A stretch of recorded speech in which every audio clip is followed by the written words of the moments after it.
जी बिस्मिल्लाहिर्रहमानिर्रहीम जी अस्सलाम वालेकुम जी सारे दोस्तों ਨੂੰ ਉਮੀਦ ਹੈ ਕਿ ਤੁਸੀਂ ਸਭ ਖੈਰ ਖਰੀਦਣਾ ਹੋਗੇ ਔਰ ਅੱਲਾਹ ਤਾਲਾ ਤੁਹਾਨੂੰ ਆਪਣੇ ਹਿਫਜ਼ ਈਮਾਨ 'ਚ ਰੱਖੇ ਤੇ ਹਮੇਸ਼ਾ ਹੱਸਦੇ ਵਸਦੇ ਰਹੋ। ਬਹੁਤ ਸਾਰੇ ਦੋਸਤਾਂ ਨੇ ਬਹੁਤ ਹੀ ਅੱਛਾ ਰਿਸਪਾਂਸ ਦਿੱਤਾ। ਬਹੁਤ ਸਾਰੇ ਦੋਸਤਾਂ ਨੇ ਬਹੁਤ ਅੱਛਾ ਪਿਆਰ ਕੀਤਾ।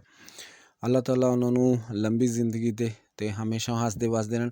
ਔਰ ख़ास तौर ਤੇ ਜੀ ਮੁਲਕ ਦੇ ਬਾਹਰ ਦੇ ਜਿੰਨੇ ਵੀ ਲੋਕ ਨੇ ਸਭਾਂ ਵਾਸਤੇ ਜਨਾਬ ਨੇ ख्वाहिशात ਦਾ ਪੈਗਾਮ।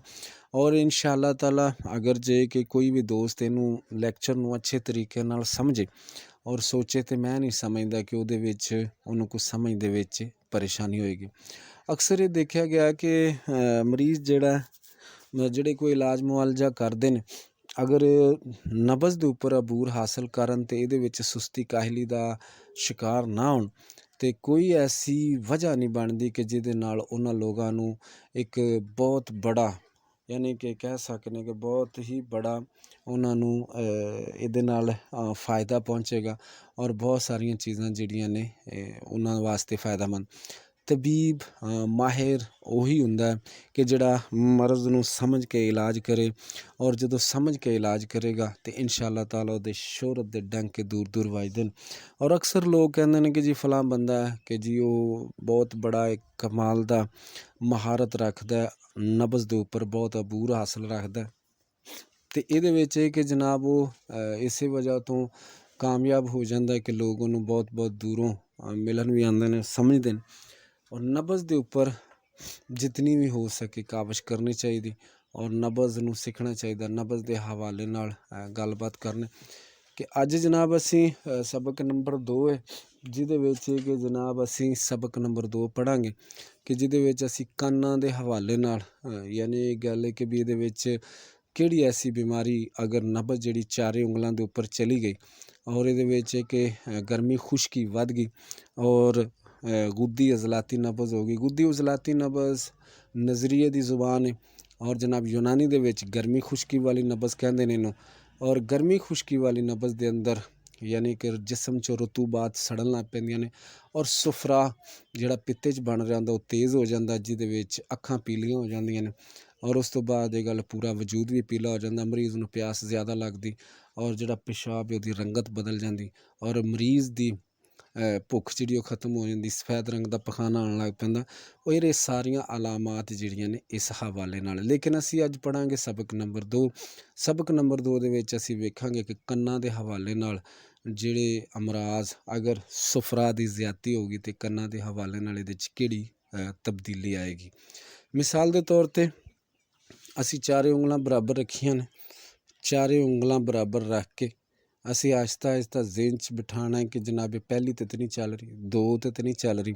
अगर 2 तो चल रही है तो कित्थों तक चल रही, अगर विचकारलियां 2 तो चल रही तो कित्थों तक चल रही। अगर जे कि ये चारे उंगलों के उपर चल रही या 3 तो नहीं चल रही लेकिन इनू बार बार दबा दे के ते असी इनू नोट करांगे। फिर उस तो बाद जो तो चारे उंगलों के उपर चल रही मरीज़ तुहानूं आण के कहता जी मेरे कन्नां दे अंदर खारिश रहिंदी, मेरे कन्नां दे अंदर छाएं दी आवाज़ां आंदियां, मेरे कन्नां दे अंदर सोज रहिंदी है तो फिर तुसी बड़े ही गौर नाल नब्ज़ वेखनी। अगर चारे उंगलों के उपर तो फिर वह इलाज मुख्तलिफ होएगा। अगर पहली तो फिर इलाज मुख्तलिफ होएगा, अगर 2 तो फिर वह मुख्तलिफ, अगर 3 तो फिर मुख्तलिफ, अगर जे विचकारलियां 2 उंगलों के उपर है तो फिर मुख्तलिफ है, जे तो बिल्कुल हड्डी के नाल है तो फिर वह इलाज मुख्तलिफ होएगा।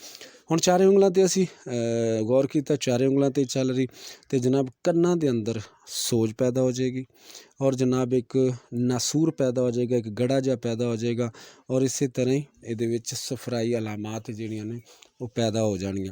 अक्सर देखा होना जिहड़े बजुर्ग होंदे ने वाहवा उम्र के हो जाते हैं, जिन्हां दे कंन चौड़े होणगे, वाल जिहड़े ने वक्त तो पहले चिट्टे नहीं होणगे यानी कि बुढ़ापे की उम्र के भी वाल काले होणगे और वो जिहड़े मरीज़ ने उन्हां दे विच ये हुंदा है कि जनाब सफरा ज़्यादा हो जाता एंड ते वो गोश्त के शौकीन होणगे, गर्म चीज़ां खाण के शौकीन होणगे। उस तो बाद जनाब उन्होंने बुढ़ापे दे विच बोलापन कह सकते हैं, कन्नां दे अंदर सुनाई देना कम हो जाता है और उस तो बाद जनाब उन्होंने उच्चा सुनाई देंदा। और दोस्तों ये गुद्दी ਅਜ਼ਲਾਤੀ ਨਬਜ਼ ਹੈ, ਗਰਮੀ ਖੁਸ਼ਕੀ ਵਾਲੀ ਨਬਜ਼ ਹੈ। ਔਰ ਇੱਥੇ ਅਸੀਂ ਇਲਾਜ ਵੀ ਇਨਸ਼ਾ ਅੱਲਾਹ ਤਾਲਾ ਦੱਸਾਂਗੇ, ਲੇਕਿਨ ਅਜੇ ਸਿਰਫ ਔਰ ਸਿਰਫ ਅਸੀਂ ਇਹ ਦੱਸ ਰਹੇ ਹਾਂ ਕਿ ਜਿਹਦੇ ਵਿੱਚ ਇਹ ਗੱਲ ਹੈ ਕਿ ਇਹ ਅਲਾਮਾਤ ਕਿਸ ਤਰ੍ਹਾਂ ਸ਼ੋ ਹੁੰਦੀਆਂ ਨੇ ਔਰ ਕਿਸ ਤਰ੍ਹਾਂ ਇਹ ਪੈਦਾ ਹੁੰਦੀਆਂ ਨੇ। ਕੰਨਾਂ ਦੇ ਪਰਦਿਆਂ ਦੇ ਅੰਦਰ ਸੋਜ ਪੈਦਾ ਹੋ ਜਾਂਦੀ ਗਰਮੀ ਖੁਸ਼ਕੀ ਦੀ ਵਜ੍ਹਾ ਤੋਂ, ਇਸ ਵਜ੍ਹਾ ਤੋਂ ਫਿਰ ਉਹ ਉੱਚਾ ਸੁਣਾਈ ਦਿੰਦਾ ਔਰ ਇਹਦੇ ਨਾਲ ਜਿਹੜਾ ਬਹੁਤ ਸਾਰੇ ਪ੍ਰੋਬਲਮ ਹੋ ਜਾਂਦੇ ਨੇ।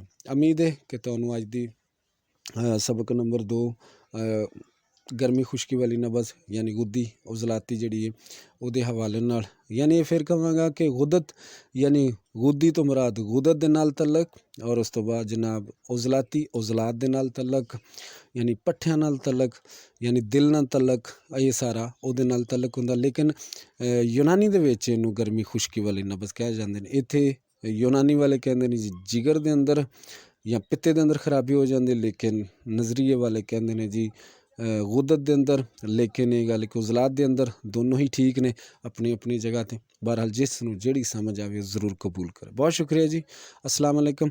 ਜਾਂਦੇ ਜਾਂਦੇ ਜੀ ਗੁਜ਼ਾਰਿਸ਼ ਹੈ ਕਿ ਜਨਾਬ ਚੈਨਲ ਪਾਕ ਹਰਬਲ ਸਪੋਰਟਸ ਚੈਨਲ ਨੂੰ ਸਬਸਕ੍ਰਾਈਬ ਜ਼ਰੂਰ ਕਰਿਆ ਕਰੋ ਔਰ ਦੋਸਤਾਂ ਨੂੰ ਔਰ ਗਰੁੱਪਾਂ 'ਚ ਸ਼ੇਅਰ ਕਰਿਆ ਕਰੋ ਤਾਂ ਕਿ ਲੋਕ ਬਹੁਤ ਸਾਰੇ ਜਿਹੜੇ ਨੇ ਉਹ ਇਸ ਚੀਜ਼ ਤੋਂ ਸਿੱਖਣ। ਕੱਲ੍ਹ ਜਦੋਂ ਇਹ ਲੈਕਚਰ ਖਤਮ ਹੋਇਆ ਮੈਂ ਵੀਡੀਓ ਪਾਈ ਤੇ ਇੱਕ ਦੋਸਤ ਦਾ फ़ੋਨ ਆਇਆ, ਉਹਨੇ ਕਿਹਾ ਜੀ ਮੈਨੂੰ ਕਮ ਸੇ ਕਮ 19 ਸਾਲ ਹੋ ਗਏ ਨੇ ਪ੍ਰੈਕਟਿਸ ਕਰਦੇ ਔਰ ਜਨਾਬ ਇਹ ਕਿ ਜਿਸ ਤਰ੍ਹਾਂ ਤੁਸੀਂ ਸਮਝਾਇਆ ਉਸੇ ਹਿਸਾਬ ਨਾਲ ਬਹੁਤ ਜਲਦੀ ਸਮਝ ਆਈ। ਔਰ ਦੂਸਰੇ ਨੰਬਰ 'ਤੇ ਕਿ ਜਿਹੜਾ ਬਹੁਤ ਜ਼ਿਆਦਾ ਉਲਝਾ ਕੇ ਲੋਕ ਦੱਸਦੇ ਸਨ ਉਹਦੇ ਤੋਂ ਸਾਡੀ ਜਾਨ ਛੁੱਟ ਗਈ ਔਰ ਜਿਤਨੇ ਮਰੀਜ਼ ਪਿਛਲੇ ਦਿਨਾਂ 'ਚ ਦੇਖੇ ਉਹ ਸਭੀ ਦੇ ਸਭੀ ਬਿਹਤਰੀਨ ਨੇ। ਬਾਕੀ ਜੀ ਮੈਂ ਫਿਰ ਕਹਾਂਗਾ ਇਹ ਤੇ ਦੋਸਤਾਂ ਦੀ ਮੁਹੱਬਤ ਹੈ, ਉਹਨਾਂ ਦੀ ज़रा नवाजी है, कोई इतनी मोहब्बत करते हैं। और कुछ लोग जनाब परसनल दे विच या कि यूट्यूब के उपर ਜਿਹੜੇ ਲੋਕ ਮੈਸੇਜ ਕਰਦੇ ਨੇ ਔਰ ਜਿਨ੍ਹਾਂ ਲੋਕਾਂ ਨੂੰ ਊਟ ਪਟਾਂਗ ਗੱਲਾਂ ਵੀ ਲਿਖ ਦਿੰਦੇ ਨੇ। ਔਰ ਲੇਕਿਨ ਇਹ ਗੱਲ ਹੈ ਕਿ ਵੀ ਉਹਨਾਂ ਦੀ ਸੋਚ ਹੈ ਨਾ ਖੁਦ ਅੱਗੇ ਜਾਣਾ ਨਾ ਕਿਸੇ ਨੂੰ ਜਾਣ ਦੇਣਾ। ਔਰ ਕੋਸ਼ਿਸ਼ ਕਰਨੀ ਚਾਹੀਦੀ ਕਿ ਲੋਕਾਂ ਵਾਸਤੇ ਵਸਅਤ ਪੈਦਾ ਕਰੋ ਔਰ ਜਨਾਬ ਲੋਕਾਂ ਵਾਸਤੇ ਰਾਹਤ ਪੈਦਾ ਕਰੋ। ਅਗਰ ਜਿਹੜੀ ਚੀਜ਼ ਤੁਹਾਨੂੰ ਨਹੀਂ ਆਉਂਦੀ ਤੁਸੀਂ ਉਹਨੂੰ ਸਿੱਖਣ ਦੀ ਕੋਸ਼ਿਸ਼ ਕਰੋ, ਹੱਤਾਂ ਕਿ ਤੁਹਾਨੂੰ ਆਉਂਦੀ ਵੀ ਨਾ ਹੋਵੇ ਤਾਂ ਤੁਸੀਂ ਉਸਤਾਦ ਬਣਨ ਦੀ ਕੋਸ਼ਿਸ਼ ਕਰੋਗੇ ਤੇ ਫਿਰ ਉਹਦੇ 'ਚ ਤੁਸੀਂ ਨਾ ਜ਼ਮਾਨੇ 'ਚ ਇੱਜ਼ਤ ਪਾ ਸਕਦੇ ਜੇ ਨਾ ਆਪਣੇ ਮੁਆਸ਼ਰੇ ਦੇ ਵਿੱਚ।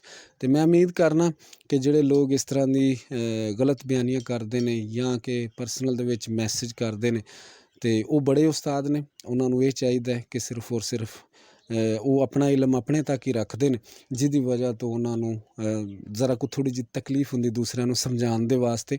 ਤੇ ਮਾਜ਼ਰਤ ਨਾਲ ਕੋਸ਼ਿਸ਼ ਕਰਿਆ ਕਰਨ ਕਿ ਉਹ ਸਿਰਫ ਆਪਣੇ ਵਾਸਤੇ ਵੀ ਨੇਕੀਆਂ ਕਮਾਉਣ ਔਰ ਦੂਸਰਿਆਂ ਵਾਸਤੇ ਵੀ, ਹਮੇਸ਼ਾ ਲੋਕਾਂ ਵਾਸਤੇ ਔਰ ਆਪਣੇ ਮੁਲਕ ਵਾਸਤੇ ਕੋਸ਼ਿਸ਼ ਕਰਿਆ ਕਰੋ ਕਿ ਜਿਹਦੇ ਨਾਲ ਲੋਕਾਂ ਨੂੰ फ़ायदा ਪਹੁੰਚੇ।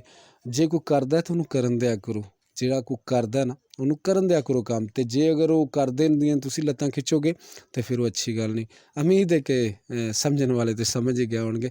ਔਰ ਇਨਸ਼ਾ ਅੱਲਾਹ ਤਾਲਾ ਜੀ ਅੱਜ ਸਬਕ ਨੰਬਰ 2 ਸੀ ਔਰ ਇਹ ਕੰਨਾਂ ਦੇ ਹਵਾਲੇ ਨਾਲ ਗੱਲਬਾਤ ਹੋ ਰਹੀ ਸੀ ਔਰ ਇਨਸ਼ਾ ਅੱਲਾਹ ਤਾਲਾ ਉਮੀਦ ਹੈ ਕਿ ਤੁਸੀਂ ਮੇਰੀ ਇਸ ਗੱਲ 'ਤੇ ਗੌਰ ਜ਼ਰੂਰ ਕਰੋਗੇ ਔਰ ਇਹਨੂੰ ਬਾਰ-ਬਾਰ ਮਸ਼ਕ ਕਰੋਗੇ। ਇਨਸ਼ਾ ਅੱਲਾਹ ਤਾਲਾ ਤੁਹਾਨੂੰ ਜਿਸ ਤਰ੍ਹਾਂ ਕਿ ਕੱਲ੍ਹ ਪਿਛਲੀ ਵੀਡੀਓ ਵੀ ਦੇਖ ਲੈਣਾ ਕਿ ਅੱਖਾਂ ਦੇ ਹਵਾਲੇ ਨਾਲ ਇਹ ਅਲਾਮਤਾਂ ਨੇ ਔਰ ਹੁਣ ਅੱਜ ਕੰਨਾਂ ਦੇ ਹਵਾਲੇ ਨਾਲ ਅਲਾਮਤਾਂ ਨੇ ਔਰ ਇਹਨੂੰ ਜ਼ਰਾ ਗੌਰ ਫਿਕਰ ਕਰੋ। ਇਨਸ਼ਾ ਅੱਲਾਹ ਤਾਲਾ ਤੁਸੀਂ ਜਲਦ ਮਹਾਰਤ ਹਾਸਲ ਕਰ ਲਓਗੇ। ਬਹੁਤ ਸ਼ੁਕਰੀਆ ਜੀ, ਅੱਲਾਹ ਤਾਲਾ ਤੁਹਾਨੂੰ ਖੁਸ਼ ਰੱਖੇ, ਜੀਂਦੇ ਵਸਦੇ ਰਹੋ। अस्सलाम वालेकुम।